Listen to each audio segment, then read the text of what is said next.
Hi అండి, అందరికీ నమస్కారం. Welcome to my channel homie kitchen. బంగాళదుంపలతో చాలా రకాల వంటకాలు చేసుకుంటాం కదండి. దీంతో ఏ వంట చేసినా చాలా బాగుంటుంది. కానీ బంగాళదుంప తినడానికి చాలా మంది భయపడుతూ ఉంటారు. కీళ్ళ నొప్పులు ఉన్న వాళ్ళైతే దుంపలు తింటే వాతం చేస్తుందేమో అని కంగారు పడతారు. కానీ బంగాళదుంపల్ని ఎప్పట్లా కాకుండా ఆవిరి మీద ఉడికించి ఫ్రై చేయకుండా తీసుకున్నట్లయితే ఎలాంటి అనారోగ్య సమస్యలు ఉన్న వాళ్ళైనా హ్యాపీగా దీనిని తినవచ్చు. ఆవిరి మీద ఉడికించడం వలన బంగాళదుంపలతో కలిగే సైడ్ ఎఫెక్ట్స్ని చాలా వరకు తగ్గించుకోవచ్చు. మరి ఈరోజు వీడియోలో నేను చెప్పేది కొత్త వంటకం ఏం కాదండి.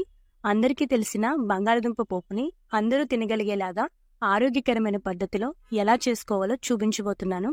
మరి ఆలస్యం చేయకుండా వీడియోలోకి వెళ్ళిపోదామా? అందుకంటే ముందుగా మీరు నా ఛానల్ని ఫస్ట్ టైం చూస్తున్నట్లయితే సబ్స్క్రైబ్ చేసుకుని బెల్ ఐకాన్ ప్రెస్ చేయండి. ముందు ఒక 300 గ్రాముల బంగాళదుంపల్ని శుభ్రంగా కడుక్కుని తీసుకున్నానండి. ఇప్పుడు కుక్కర్ తీసుకుని వీటిని నేను స్టీమ్ చేస్తున్నాను, అంటే ఆవిరి మీద ఉడకబెడుతున్నాను. మీరు కావాలనుకుంటే డైరెక్ట్గా వాటర్లో వేసుకుని కూడా ఉడికించుకోండి. కానీ ఆవిరి మీద ఉడికించడం వలన టేస్ట్ చాలా బాగుంటుంది. డైరెక్ట్గా వాటర్లో బంగాళదుంపలు వేసి ఉడికిస్తే ఏమవుతుందంటే దుంపల్లో రుచి మొత్తం వాటర్లోకి దిగిపోతుంది. ఈ వాటర్ని మనం తిరిగి యూజ్ చేయం కదా, పారేస్తాం. కాబట్టి దుంపలు చప్పగా రుచి లేకుండా ఉంటాయి. ఒక 2 విజిల్స్ రానిచ్చి కుక్కర్ని ఆఫ్ చేసేయండి.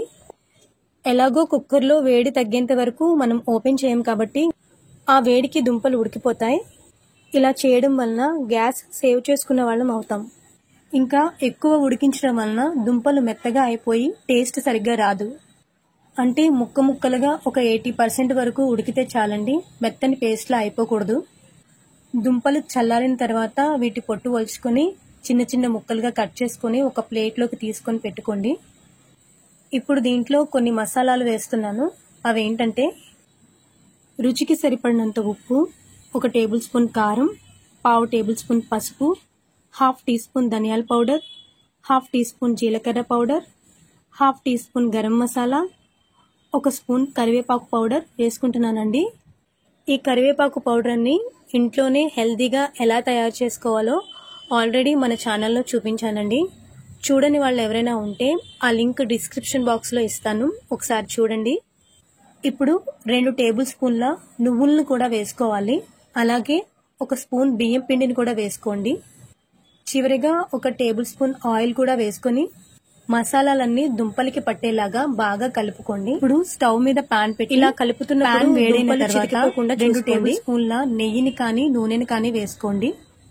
నెయ్యి వేసుకుంటే టేస్ట్ ఇంకా బాగా వస్తుందండి.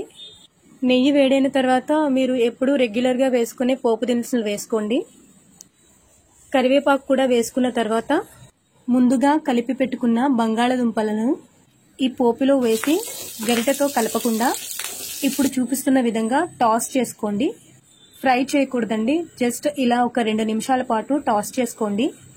ఇలా చేయడం వలన ఇందులో వేసిన మసాలాలు మాడిపోకుండా బ్యాలెన్స్డ్గా ఉంటాయి.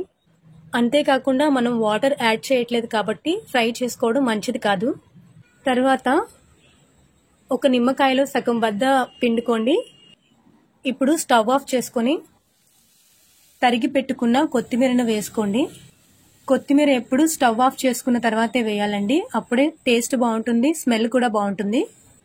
అంతేనండి, ఆవిరి మీద ఉడికించిన బంగాళదుంప పోపు రెడీ అయిపోయింది. ఇది చాలా టేస్టీగా పుల్లగా కారంగా ఉంటుంది.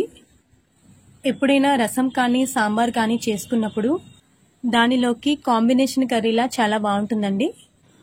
మరి మీరు కూడా ట్రై చేసి మీకు ఎలా వచ్చిందో కమెంట్ సెక్షన్లో తెలియచేయండి. ఈ వీడియో నచ్చినట్లయితే లైక్ చేసి షేర్ చేయండి. Thanks for watching.